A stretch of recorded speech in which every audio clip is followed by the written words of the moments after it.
예, 뉴스 포커스 이진곤입니다. 2월 11일 오늘 순서 시작하겠는데요. 첫 주제는 적폐청산 비난할 사람 따로 있지. 이런 주제를 붙여봤습니다.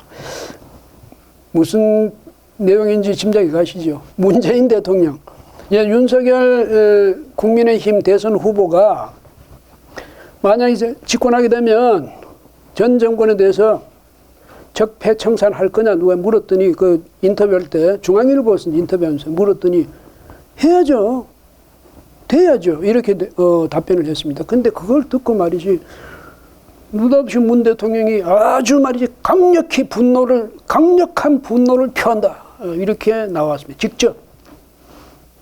아니 야당의 유력 대선 후보를 향해서 대통령이 이렇게 분노를 말이지 공개적으로 표하면 이거는 적극적인 선거 개입 아닙니까?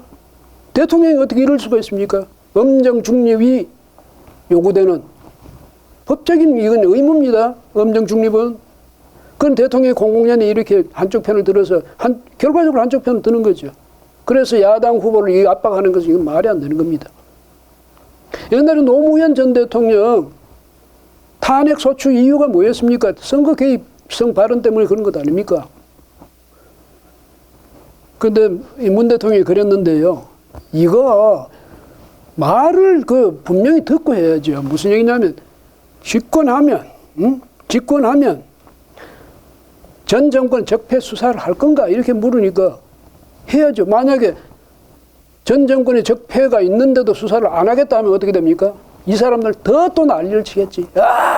저 사람은 말이지 준법 정신이 없다는지 뭐 어쩐지 난리를 칠까 하는 거예요. 원론이에요.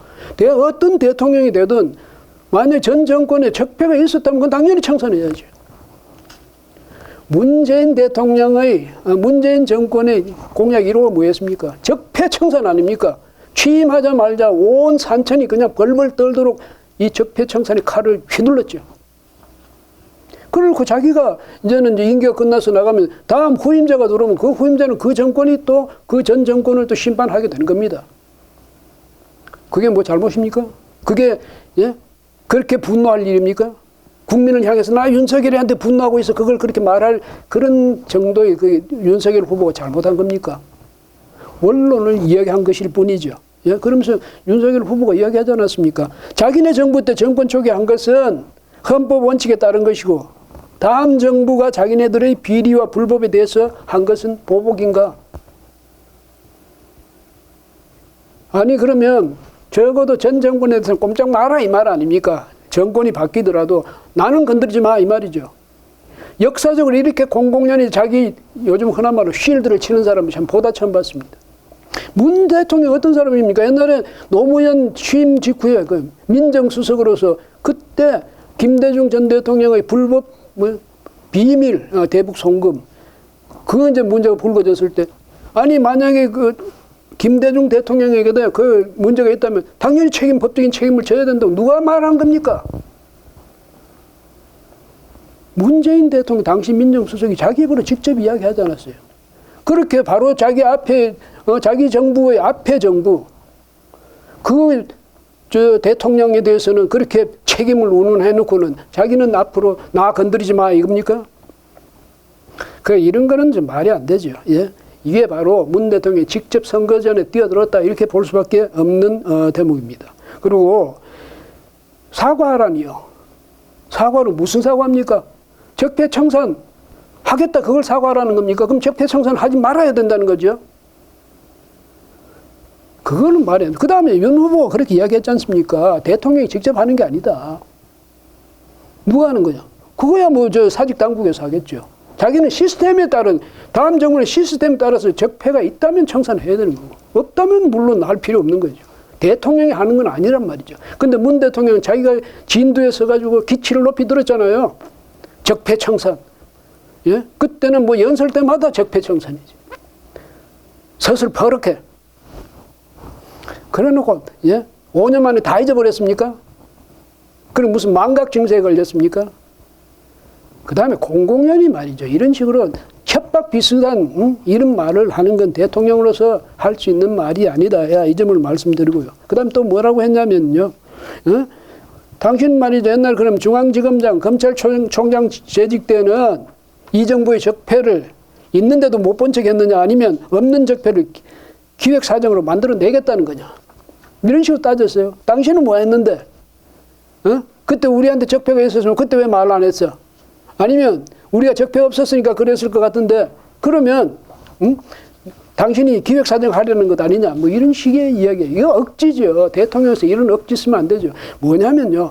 적폐청산이라는 것은 정권의 그러니까 정권의 그 책임자 그 대통령의 통치 철학과 연관되는 문제예요. 그 다음에 새 정부의 국정 운영 방안하고 국가를 이끌어 나갈 그런 방략 이런 것과 어울려서 생각하는 거죠. 그 통치 철학을 어떻게 하느냐.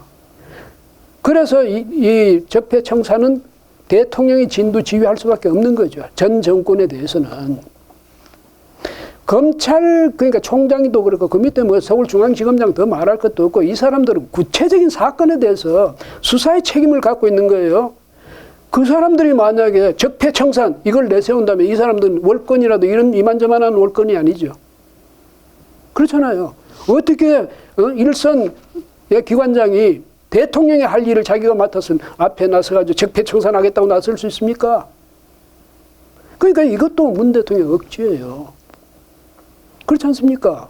예? 그 다음에 구체적인 사건에 대해서는 윤석열 후보만큼 제대로 대응한 사람이 어디 있습니까? 조국 전 법무장관하고 그 가족 이 비리 의혹에 대해서는 바로 문 대통령 얼마나 그 맡고 나섰습니까?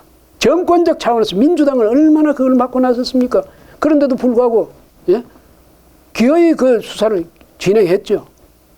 그 부인 조국 전 장관의 부인이 지금 4년 징역형 확정 판결을 받지 않았습니까? 울산 시장 보궐선거 청와대가 조직적으로 개입했다는 의혹이 있는 사건 아닙니까? 거기 열 몇 명인가 무더기로 기소한 사람이 누굽니까?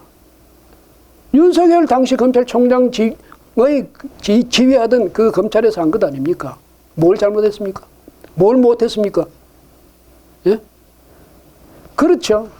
그러니까 이런 문제에 대해서 자기가 해야 될 일은 또 그거 최재형 전 감사원장이 감사를 통해서 이제 밝혀주고 해가지고 결국 또 검찰이 수사에 들어갔던 월성원전 1호기 조기 폐쇄 이거 정부가 얼마나 또 막고 나섰습니까? 그걸 수사를 관철시킨 사람은 누굽니까? 근데 뭐 당신 서울중앙지검장하고 당신 검찰총장 할 때 뭘 했냐 그 말이 안 되죠. 했습니다. 자기가 책임져야 될 일은 분명히 졌죠. 다만 대통령이 대통령으로서 해서는 안 될 일을 한 거죠. 조국을 과잉 보호한다든지, 청와대 비서실 이런 데서 참모들이 울산 사건 조직적인 그 울산 사건, 울산 선거, 보궐선거 개입한 이걸 덮으려고 한 것이라든지, 이런 것은 오히려 문 대통령이 책임 추궁을 받아야 될 문제입니다. 그런데 누구 보고 누가 그렇게 분노를 해요? 이 나라에 겁이 나서 살 수 있습니까? 아니 만약에 누가 무슨 잘못이 있다면 그거는 청산돼야 된다. 적폐는 청산돼야 된다. 수사를 당연히 해야 된다. 그 말을 했다고 이 난리가 되면 그걸 또 이재명 후보 측에서는 얼마나 또 적절히 잘 또 이용하고 있습니까? 이 사람들 말이지. 이 검찰공화국 만들려는 속내를 다 드러냈다.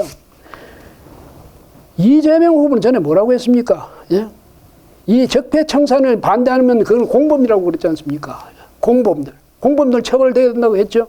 적폐청산은 정치보복이라 이러는데 적폐청산이 정치보복이라면 그 정치보복은 날마다 해도 된다. 이런 말 누가 했습니까? 여하튼 이재명 후보는요. 바로 앞에 한 말하고 뒤에 한 말 완전히 뒤집어 놓고도 눈도 하나 깜빡 안 합니다. 예사로 해요. 예사로 말 뒤집기. 자기가 했던 말이에요. 윤석열 후보가 말하기 전에 자기가 했던 말이야. 적폐청산 당연히 해야 된다고. 그러니까 왜 지금 와서 딴소리 합니까? 이런 걸 보면요. 참 이 정권이 정말 정직하지 못하다. 이런 걸 생각하게 되는 거고, 예? 그 다음 민주당 정권은 무슨 불가침의 영역입니까? 거기가? 예? 민주당 건드리지 마. 문재인 대통령 건드리지 마. 이건 말이 안 되죠. 문 대통령 개인을 또 겨냥해서 한 말도 아니잖아요. 이 정권이 나중에 적폐가 있었던 것으로 밝혀진다면 그렇게 하는 거죠. 문재인을 그렇게 한다. 그런 말을 한 적이 없잖아요. 근데 왜 자기가 갑자기 들고 일어나는 겁니까? 그러니까 요즘 뭐 윤여준 씨도 뭐 이재명 씨 만났다든가 뭐 그런데 이분조차도 과잉 반응이라고 그러잖아요. 그 과잉 반응이 왜 나옵니까? 자격지심 있으면 과잉 반응이 나오거든요. 그런 인상을 주기 마련이죠. 그래서 문 대통령 이럴 때 가만 얌전하게 있으면 그래도 문 대통령이 평소 이미지하고 같구나 이러는데 펄떡 이렇게 뛰니까 저 사람 정말 뭐가 있는 게 아닌가? 이런 의심을 가질 수밖에 없잖아요. 왜 그럽니까? 뭐 정말 잘못한 게 있습니까? 윤석열 후보가 당선돼가지고 대통령이 되면 그 다음에 적폐청산을 만약에 그때의 검찰이 하게 되면 문 대통령 곤란한 입장에 처할 게 있습니까? 예? 그게 아니면 이런 말 하면 안 됩니다. 국가의 법률, 예? 국가의 기강을 잡는 법 질서 체계 이 자체를 부인하는 그런 말을 대통령이 하면 안 되죠. 당연히 그때도 어느 정권이 들어서더라도 그 법 체계는 잘 작동돼야 된다. 그 점을 오히려 격려해줘야 될 사람이 어떻게 이런 말을 하고 있는지 말이죠. 그 다음에 또 하나 꼭 이거 짚고 넘어가야 될 게 이해찬 전 민주당 대표. 이 양반이 뭐라고 했냐면 어디 감히 문재인 정부 적폐란 말을 입에 담는단 말이냐. 이렇게 일갈을 했어요. 이해찬 전 대표. 가만 보면 말이죠. 평소에 말하는 본새가 자기가 이 나라에서 제일 큰 어른같이 해. 그러면 무슨 감히 이런 말이나 써가면서. 응? 전에 뭐예요? 박원순 시장 박원순 전 서울시장 이제 문상 갔던 길에 그때 기자가 만나서 민주당 차원에서 뭐 여기 대해서 논의를 하느냐 이랬더니 그 기자가 그랬다고 해서 후레자식 같은 이라고. 이런 식의 어른 행세는 다 하거든. 그거 참 보기 싫은 그런 장면이에요. 그 말 본새도 그래요. 무슨 대단한 어른이라고 말이지. 온 국민이 다 보고 듣는 그런 거라는 생각도 안 하고 이야기하면 자기보다 나이 많은 사람들은 어떻게 하라고. 어른 행세 그만해서 그게 민주당적 행태다 이런 말씀이에요. 그래서 문재인 대통령 또 뭐 이해찬 전 대표 이런 분들 말이죠. 나는 성역이 아니다. 그 점을 다시 한번 깊이 유념해 주면 좋겠습니다. 이 주제는 여기서 마무리하겠습니다. 예.